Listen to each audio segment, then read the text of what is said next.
আরে দুই কাঁধেতে বসে আছে আরে হোসেন হাসান ধীরে ধীরে চলে নবী ঈদগাহর ময়দান জুড়ে বলেন আরে দুই কাঁধেতে বসে আছে আরে হোসেন হাসান ধীরে ধীরে চলে নবী ঈদগাহর ময়দান আরে কাল সকালে ঈদের নামাজ হবে মাঝলনি এখনো কি নতুন পোশাক কেনা মদের হয়নি জোরে বলেন আরে কাল সকালে ঈদের নামাজ হবে মাঝলনি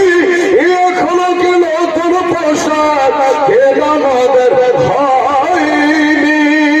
আরে জান্নাতের আলে মা ফাতেমা আরে জান্নাতের আলে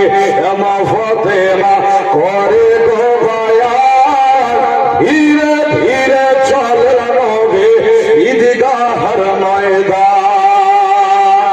হাত উঠিয়ে বলেন ইয়া রাসূলুল্লাহ প্রত্যেকেরই হাতটা উঠা চাই লজ্জা করার দরকার নাই জি অন্য কোনো জায়গাতে লজ্জা করিয়ে কিন্তু নবী আল্লাহ রসুলের মাধ্যমে লজ্জা করলে হবে না হাত উঠে বলেন ইয়া রাসূলুল্লাহ আগামীকালকে হাজরাত আর বলবে না যে এখানে কেউ কিছু বলেনি আশা করছি এটা ভাইরাস দূর হয়েছে যেটা বলে ধীরে ধীরে চলে নবী ঈদগাহর ময়দান পিতা আমার শের খোদা মাতা জান্নাতের আলী নানা আমার কমলি वाला मध्य मदानी पिता अमर शेर खुदा माता जन्नत रानी राना अमर कमली वाला मध्य मदानी अरे लोटे दे पारे दे वशान अरे लोटे दे पारे दे वशान हे जिदो मरवा धीरे धीरे चले नबी ঈদগাহর ময়দান ধীরে ধীরে চলে নবী ঈদগাহর ময়দান জোরে বলেন সুবহানাল্লাহ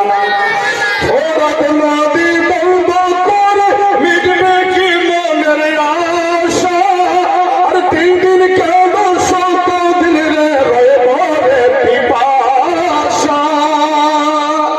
আরেকবার বলেন জি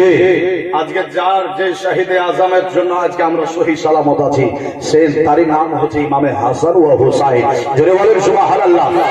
আরেকবার বলেন সুবহানাল্লাহ।